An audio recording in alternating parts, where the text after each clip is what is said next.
Halo teman-teman, pernah gak sih kalian sadar kalau setiap hari kita hidup berdampingan dengan tumbuhan, hewan, udara, air, dan berbagai makhluk hidup lainnya? Nah, ternyata semua itu saling berhubungan dan membentuk sebuah sistem yang disebut ekosistem. Nah, pada video kali ini, aku akan membahas isi booklet yang berjudul Ekosistem di Sekitar Kita.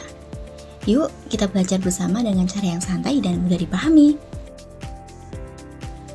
Sebelum masuk ke materinya, booklet ini dibuat dengan tujuan untuk membantu kita memahami konsep dasar ekosistem dengan lebih sederhana. Selain itu, booklet ini juga mengajak kita untuk lebih peduli terhadap lingkungan dan menyadari bahwa menjaga alam sebenarnya sama saja dengan menjaga kehidupan kita sendiri. Jadi, sebenarnya apa sih ekosistem itu? Ekosistem adalah hubungan timbal balik antara makhluk hidup dengan lingkungan tak hidup yang saling berinteraksi dalam suatu tempat. Contohnya, tumbuhan membutuhkan cahaya matahari, air, dan tanah untuk tumbuh.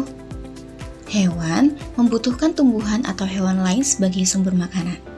Bahkan, manusia juga sangat bergantung pada lingkungan untuk memenuhi kebutuhan hidupnya.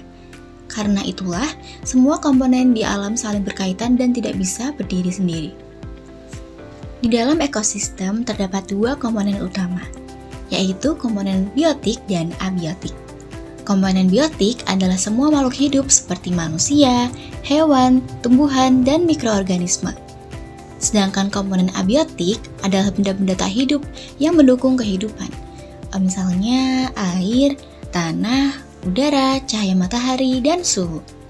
Bayangkan kalau tidak ada air atau cahaya matahari, tumbuhan akan sulit tumbuh, dan akhirnya makhluk hidup lainnya juga akan terdampak. Selanjutnya, kita bahas tentang rantai makanan. Rantai makanan adalah proses perpindahan energi dari satu makhluk hidup ke makhluk hidup lainnya melalui proses makan dan dimakan. Misalnya, rumput dimakan belalang, belalang dimakan katak, katak dimakan ular, lalu ular dimakan elang.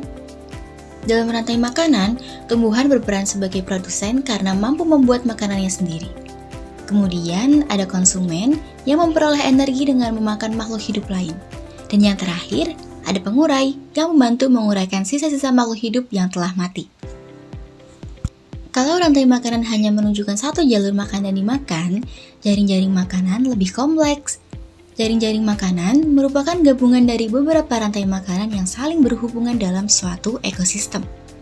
Misalnya, seekor tikus bisa dimakan oleh ular maupun elang. Sementara, ular juga bisa memangsa hewan lainnya. Jadi, hubungan antar makhluk hidup di alam sebenarnya tidak sesederhana satu rantai saja, tetapi membentuk jaringan yang saling terhubung. Nah, semua hubungan tadi harus tetap seimbang. Keseimbangan ekosistem adalah kondisi ketika hubungan antara makhluk hidup dan lingkungannya berjalan dengan baik dan stabil. Kalau salah satu komponen terganggu, misalnya terjadi pencemaran lingkungan atau perburuan liar, maka keseimbangan ekosistem juga akan terganggu. Akibatnya, jumlah suatu populasi bisa meningkat atau menurun secara tidak terkendali dan berdampak pada makhluk hidup lainnya. Nah, dari pembahasan kita tadi, kita bisa memahami bahwa ekosistem merupakan satu kesatuan yang sangat penting bagi kehidupan di bumi. Setiap komponen memiliki perannya masing-masing dan saling bergantung satu sama lain.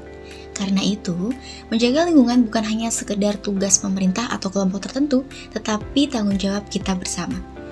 Kita bisa memulainya dari hal-hal sederhana seperti membuang sampah pada tempatnya, mengurangi penggunaan lahan yang mencemari lingkungan, serta menjaga tumbuhan dan hewan di sekitar kita. Sekian pembahasan mengenai booklet ekosistem di sekitar kita.